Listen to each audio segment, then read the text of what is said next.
dan kejelekan benda yang lepas Islam. Dalam hadis saya ada terbaca pergi disuruhkan, disembunyikan. Bagaimana pula hari ini kita tengok banyak yang mendedahkan aib itu untuk atas alasan memberi pengajaran.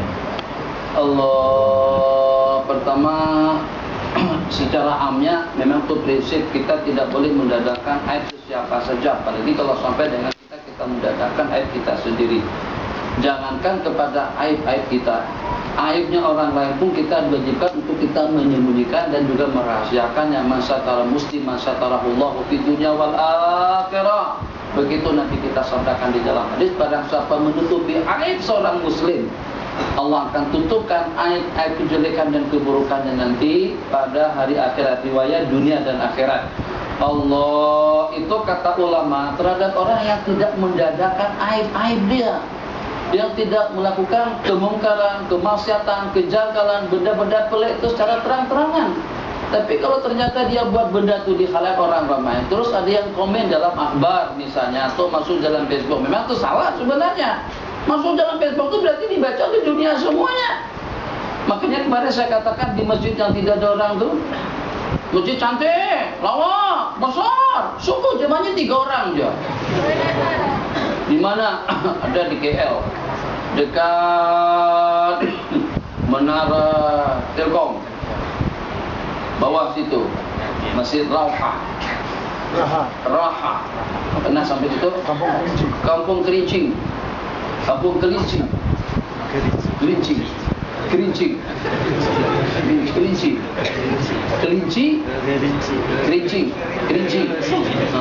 Kalau kerincing di Indonesia, kalau kelinci artinya arnab. Jadi pada masa di situ, ini kawan-kawan hati-hati, ceramah-ceramah begini, pengajian.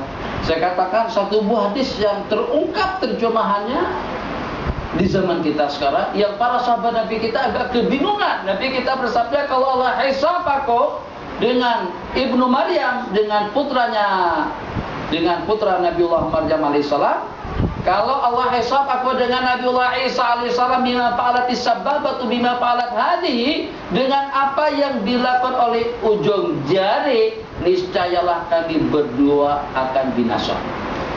Itu membingungkan, bagaimana? Orang kalau numbuk bukan dengan ujung jari, numbuk itu macam mana? Itu numbuk dengan genggaman, menampar, nempeleng dengan 5 jari, bukan dengan ujung jari. Ada orang kalau nempeleng atau dulu gitu tak ada. Membunuh, apalagi itu dengan tenaga dan kekuatan. Berzina kita tahu, menipu kita tahu, mencuri kita tahu. Tapi bagaimana nanti kita katakan kalau Allah hisab dengan ujung telunjuk, niscayalah aku dengan Ibu Maryam akan binasa. Jawabannya zaman kita sekarang. Tuh pada saat kita main laptop, seketika kita main netbook, seketika kita main komputer, itu dengan Facebooknya, itu dengan SMS-nya, kita guna apa? Siko atau lutut?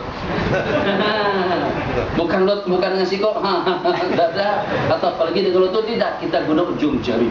Masya Allah, tabarakallah, mukjizat dari sejumlah sekian mukjizat Rasul yang baru tersikap maknanya di zaman kita sekarang, itu tentang mukjizat ujung jari.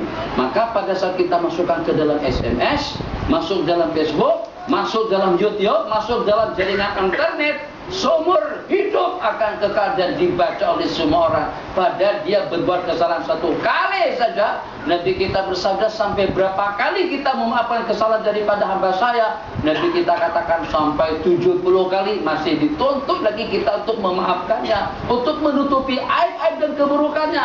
Ini orang hanya sekali saja berbuat kesalahan, tersebar dalam Facebook, didengar dan dibaca oleh manusia sampai ke akhir zaman. Betul apa yang Nabi kita katakan, ujung jari boleh menjerumuskan seseorang ke dalam lembah kebinasaan dan kehancuran. Kalau tak, pasti jangan dimasukkan. Untung akan dapat bonusnya nanti di akhirat dalam kubur. Oke, masukkan dalam Facebook, masukkan ke dalam YouTube. Tapi kalau akan membahayakan dan akan menambahkan kemaksiatan dan kemungkaran selepas kita mati, itu jangan sekali-kali kita kongsikan.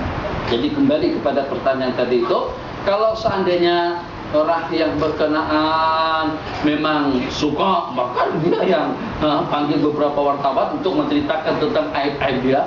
Dulu katanya tuh penipuan-penipuan di Arab Saudi yang pertamanya semuanya tuh orang sana tuh berguru dengan aku pada waktu itu. Jadi kalau dia yang cerita macam itu tidak ada salahnya kalau kita ungkit, kalau kita sebut, kalau kita war-warkan ke sana kemari. Tapi kalau terhadap aib-aib yang tersembunyi, tidak ada seorang pun yang mengetahuinya kecuali kalau dengan bahasa isyarat, dengan tidak menyebut.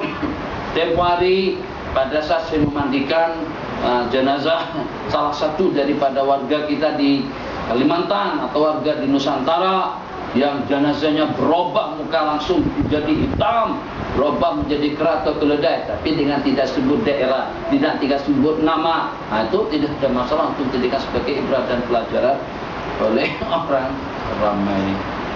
Ya Imam